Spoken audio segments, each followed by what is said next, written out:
हे भोलेनाथ, आपकी ही कृपा से आज मुझे फिर से अपनी मातृभूमि की मिट्टी अपने माथे पर लगाने का सौभाग्य प्राप्त हुआ है। आप धन्य हैं जो अपने सेवकों पर कृपा करने के लिए सदा तत्पर रहते हैं।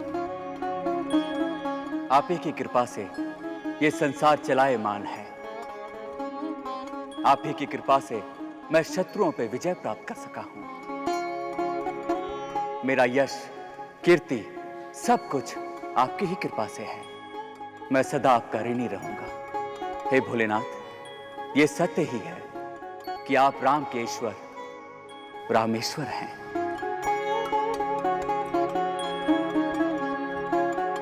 आपकी जय हो।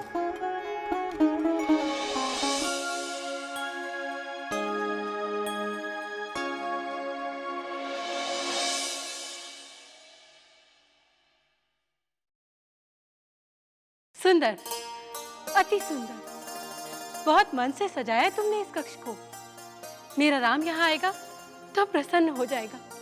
तुम सभी को इसका पुरस्कार अवश्य मिलेगा।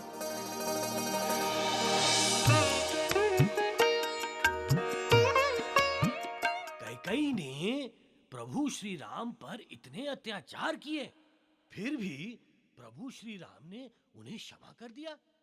ये बात कुछ समझ में नहीं आई। और वो भी उस कपटी मंथरा के साथ मिलकर इतने अत्याचार किए। ये बात मेरी भी समझ में नहीं आई कि प्रभु श्री राम ने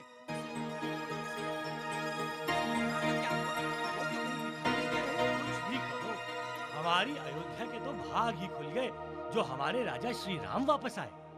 उनके स्वागत में खड़ी दुष्टा कैकेयी को देखकर मेरा मन खट्टा हो गया। उसका वहां क्या काम था? ठीक कहते हो भैया। अब तो उसे चाहिए कि वो अपनी दासी कुबड़ी कुल्टा उस मंथरा के साथ अपने देश लौट जाए।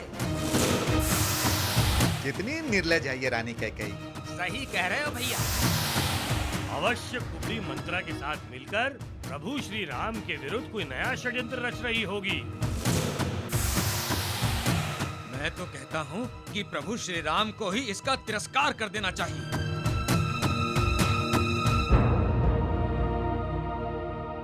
मैं सबसे पहले माता कैकेयी के पास जाकर उनका आशीर्वाद लूंगा। माता कैकेयी के पास? तुम मेरे जीवन में घटी घटनाओं का दोष मां को क्यों दे रहे हो? दोष तो उसी को लगेगा भैया जिसका दोष होगा। लगता है तुम ये भूल गए कि संसार का नियता कौन है।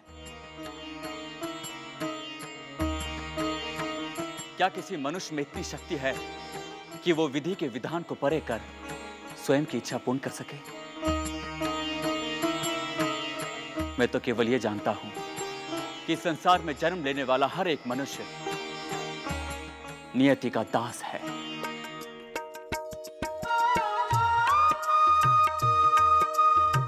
करता तो श्री भगवान है। चलो, हमें मां के पास चलना चाहिए।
राजभोग दो ना।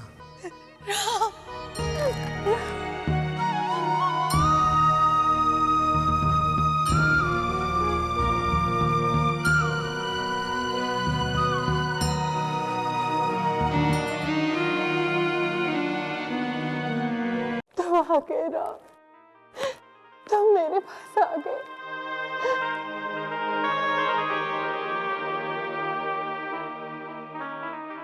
हाँ माँ, मैं आ गया। जिस कार्य के लिए आपने मुझे वनवास भेजा था, वो कार्य करके मैं वापस लौट आया हूँ। मैंने तुम्हें कौन सा कार्य सौंपा था पुत्र? आपके संकल्प को पूर्ण करने के लिए मैंने समस्त राक्षस कुल का अंत कर दिया है माँ।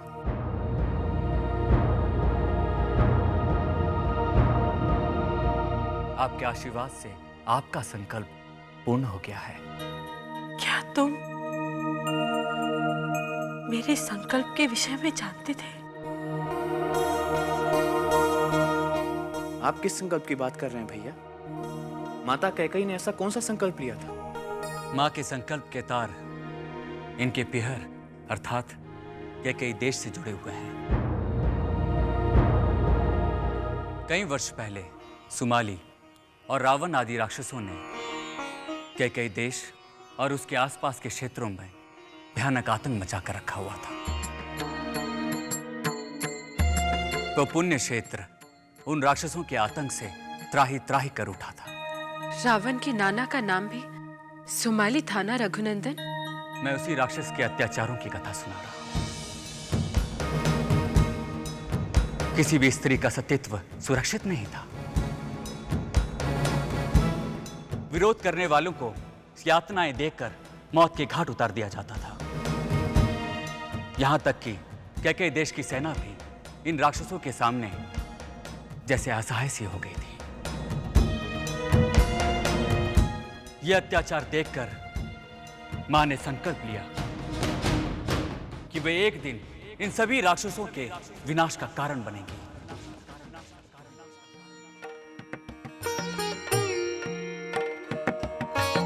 नहीं सीता, नहीं।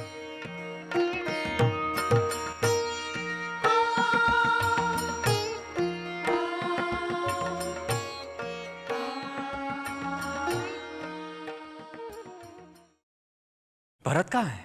वो बाहर खड़े हैं भैया।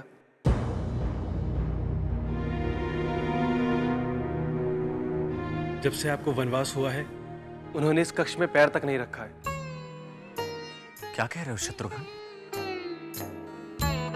अपनी मां से इतनी विरक्ति? भरत,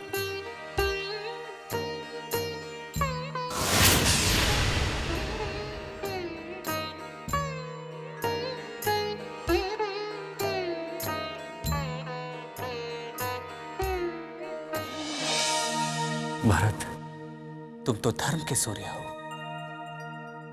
फिर मां की अवहेलना करने जैसा धर्म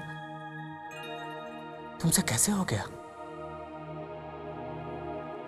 पुत्र के लिए मां से बढ़कर इस संसार में कौन हो सकता है? 9 महीने मां संतान को अपने गर्भ में धारण करके न जाने कितने कष्ट सहन करके मां संतान को जन्म देती है। संसार में मां से बढ़कर मनुष्य के लिए अपना कौन हो सकता है? और स्वयं देवताओं ने मां के चरणों में स्वर्ग बताया है भरत, और तुमने मुझ जैसे अकंचन के लिए मां से संबंध तोड़ लिए। भरत, अपनी भूल का प्रायश्चित कर लो। पिताजी ने भी मां को दिया हुआ शाप वापस ले लिया है। वापस ले लिया है? अर्थात? रावण की मृत्यु के पश्चात देवताओं के साथ पिताजी भी प्रकट हुए थे। भरत भैया, क्या आप जानते हैं कि राम भैया ने पिताजी से क्या आशीर्वाद मांगा? क्या मांगा था? भैया ने मांगा कि माता कैकेयी को दिया हुआ श्राप नष्ट हो जाए, और पिताजी, आप मेरी माता कैकेयी को क्षमा कर दें।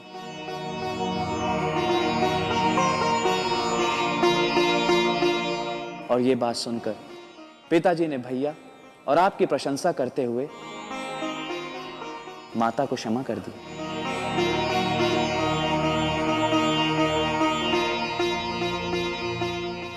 धन्य है स्वामी, आपने मुझ जैसी पापिन को क्षमादान दे दिया। आप धन्य हैं। माँ,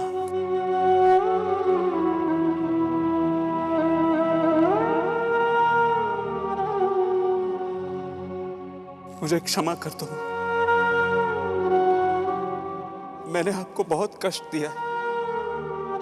मैं क्षमा के योग्य तो नहीं, परंतु हूं तो आप ही का अभागा पुत्र। ऐसा अभागा जो 14 वर्ष तक आपके सामने होता हुआ भी आपके प्यार से वंचित रहा। कहते हैं पुत्र कुपुत्र होता है, परंतु माता कभी कुमाता नहीं हो सकती।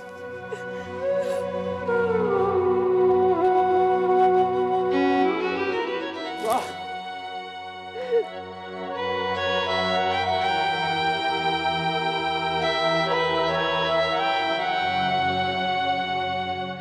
लगता है माँ की इच्छा आज मुझे राजभोग खिलाने की नहीं है। ऐसा मत करो राम, आज तो मैं तुम्हें राजभोग भी खिलाऊंगी और तुम्हारा राज तिलक भी करवाऊंगी।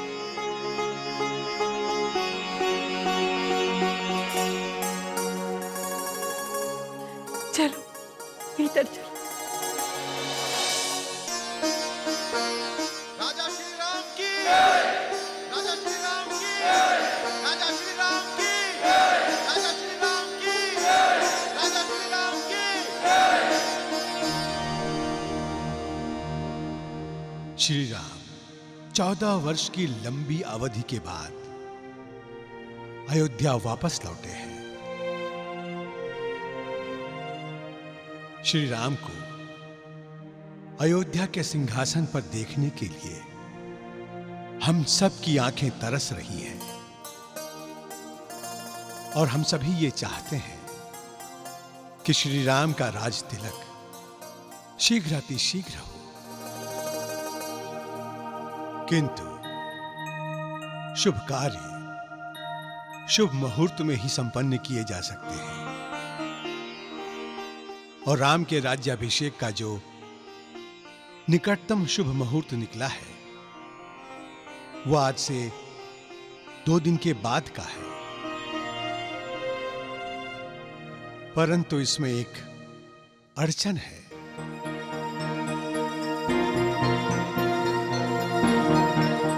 राम के राज्याभिषेक के लिए चारों दिशाओं के समुद्रों का, चारों दिशाओं की नदियों के जल का होना अति आवश्यक है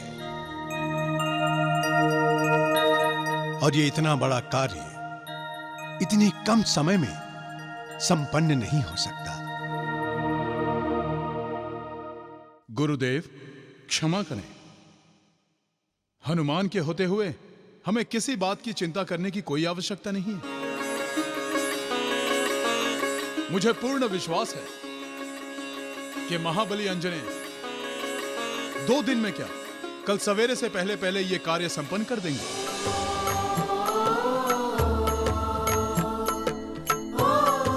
यदि गुरु वशिष्ठ का आशीर्वाद मिल जाए तो कल सूर्योदय से पहले पहले मैं चारों दिशाओं के, चारों समुद्रों और चारों नदियों का जल लेकर अवश्य लौट आऊंगा।